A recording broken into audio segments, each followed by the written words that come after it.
investors. So you don't have to do anything to your shareholding. You just directly set up the NOFHC. Yeah, there's nothing that we need to do in terms of, bringing down any specific shareholder or anything. So from that standpoint, there is no individual shareholder that gets impacted because of the bank license. As IDFC transition, there is obviously our foreign shareholding is 54%, and RBI's guidelines require us to be compliant in terms of bringing that shareholding down to 49% 18 months after we've got the bank license. So there is enough time to do that. Okay. You would do that by issuing fresh shares, I would assume, since you have to raise capital for the bank?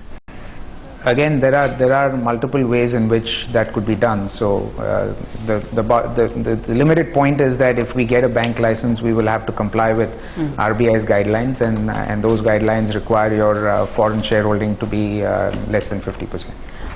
Once transition into a bank, the longer term growth story will be, quite strong. But at least in the near term, if you could give us some idea about what the earnings impact could be as you have to meet all the CRR, SLR requirements, etc. I'm not going to be discussing, details of what the financials of the bank would look at this point in time. As I said, obviously, CRR, SLR, priority sector norms would have an impact on the near-term profitability of the entity. But as I said, the plan is from a longer-term perspective, this would be the right thing to do. And I think from a long-term perspective, given where we are, and we are starting out with size and scale and a lot of other things in terms of relationships, capital, etc., that we believe that the long-term prospects for IDFC in the banking segment are very strong and very attractive. Is there an outside chance that IDFC perhaps will ask for a concession on the priority sector lending norms? No, we are saying that we will be compliant with RBI guidelines, which today require to be compliant within a year of starting your bank. Right.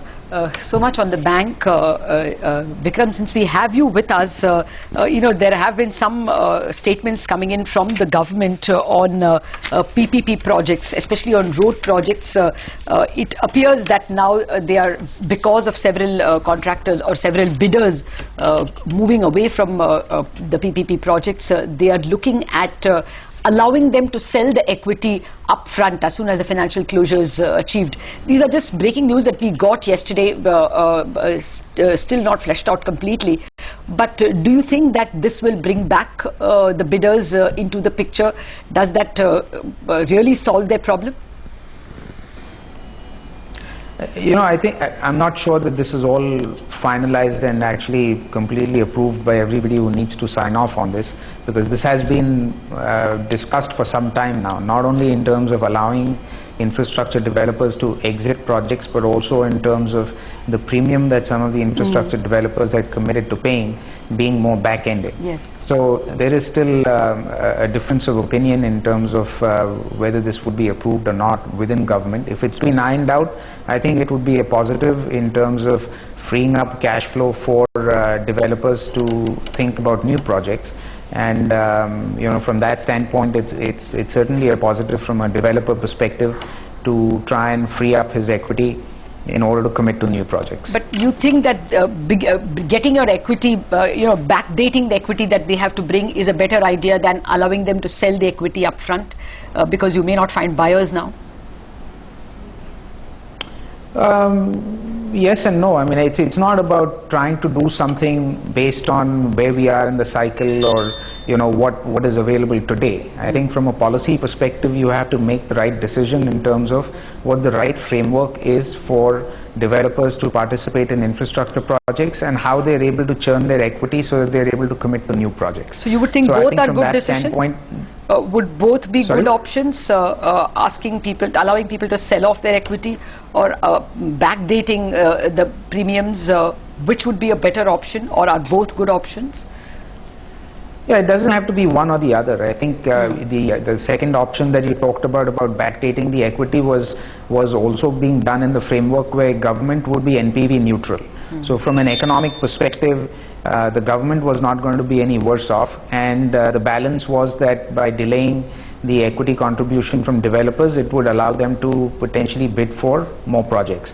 So it was trying to strike a win-win in terms of helping out developers commit to new projects and at the same time keeping the government neutral from an economic perspective. As a lender, you would be comfortable if the equity came in so late? Would you not worry about the commitment of the promoter since he's not bringing his equity up front, but you are putting your debt money in?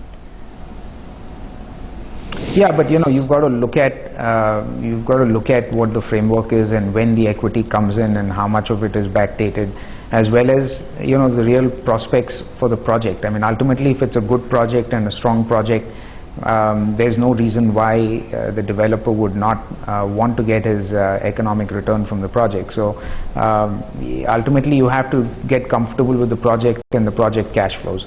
I think the financial engineering aspect of it, obviously needs to be thought through so that there is enough skin in the game and there are enough covenants that make sure that the developer is also tied in to the project and interests are aligned. So from that standpoint, it has to be a robust enough framework that aligns everybody's interests to making sure that the project works. One final question, Vikram, since you have your finger on the pulse of the sector infrastructure, so many projects are stuck in power, working with probably 30% PLF or even 10% in gas-based projects, in roads, people walking away from projects. Are you getting a sense at least that the deterioration has ended? Is anyone walking back? I'm not even talking of new projects. I'm just asking you if the period of decay and stalling and deterioration is over, and if anything constructive is happening on the ground. The reality is that there are still uncertainties that remain to be resolved. So I would say that the way I would characterize it is that the deterioration has kind of flattened out for the simple reason that over the last 12-18 months, or maybe even slightly longer than that, there are very few new projects that people have committed to. And so to that extent, the stock of projects that people are focused on hasn't grown in any significant way over the last 18 months.